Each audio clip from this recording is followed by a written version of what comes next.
Bandcamp recently announced that they're increasing their default pricing for digital downloads. So for an album, instead of $7, it's now $9.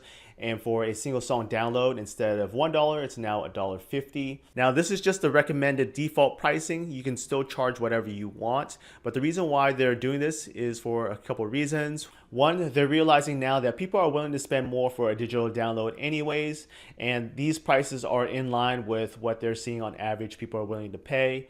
So for independent artists out there, this is a good reminder for you to update your pricing if you haven't done so already.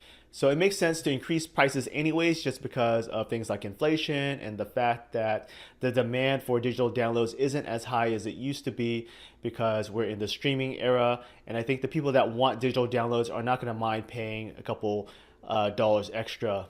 Now, the other reason why Bandcamp is doing this is because of the new Billboard charting requirements that recently rolled out. So if your goal is to chart on Billboard, you will need to charge these minimum prices in order for those music sales to count towards charting.